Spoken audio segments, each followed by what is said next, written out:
Hey guys, part 5 in the series here as we talk about what brought us to go to war with Britain, what brought us to declare independence. This last little segment today is talking about what actually occurred at Lexington and Concord.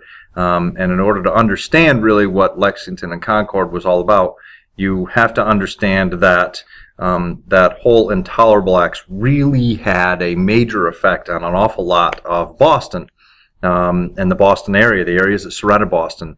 In those towns, men who had been living in those areas saw what was happening in Boston, saw that the Quartering Act was allowing British soldiers to come into people's homes, and they began to get a little concerned. How far was this going to stretch? Will citizens eventually have soldiers in all of their homes in all of Massachusetts? Will they be disarmed? Citizens living in other parts of Massachusetts began to get concerned that maybe British soldiers were going to go door to door and start taking their guns from them. You know, I mean, when you wake up in the middle of the night and there's 8 British soldiers there with guns drawn on you saying, you know, we're here to disarm you before you do something foolish, there's not much a single guy can do with a musket, a single fire musket. So they decide, as the militia decides to do, is start hiding and stockpiling their weapons. The Sons of Liberty are deeply involved in this move. They're helping to organize and coordinate this effort. They're hiding them under the floorboards and shops and various places in a little town called Concord, which is about 18 miles outside of Boston. The British commander is named Gage, and Thomas Gage, and he knows what's going on, and he's trying to walk a fine line. He doesn't want to set off anything and make the Americans more angry than they already are, but he's also trying to be a British commander and just follow a good line here. And it's not going to work out very well for him. Ultimately, what he decides is he hears these reports about all these weapons being held, and he says, okay, listen, in the middle of the night, while things are quiet, we're going to try to march in and take the weapons before they do anything foolish with them.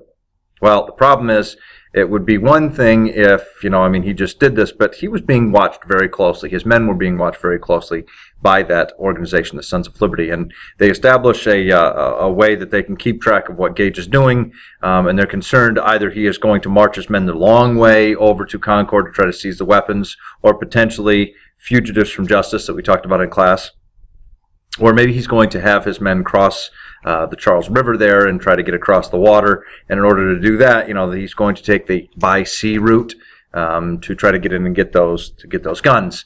So ultimately, on the 18th, the Sons of Liberty are watching, and they see all these boats getting gathered up, and they start to go, this might be it. Something's coming.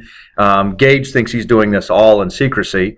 And then the next day, by dawn, all heck breaks out, because ultimately those British soldiers have crossed in the middle of the evening.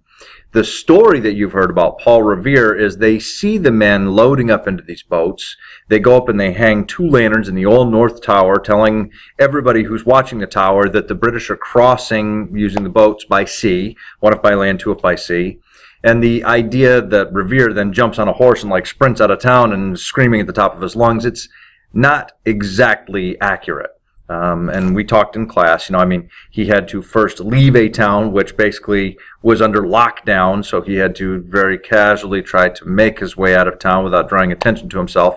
And even then, when he does get out of town, he's sprinting, but has to whoa it way back up as he enters the next towns so that he doesn't arouse suspicions. And even along the way, along the route, he's encountering British soldiers as he's racing along and is chased by a couple of them. So, you know, it's quite a great story. Nevertheless, Revere's job done at dawn. When you hit this town of Lexington, you've got about 70 Minutemen who have gathered together. They're gathered in a field. You've got 700 British who come marching up the road, and now there they are, staring at opposite ends of each other.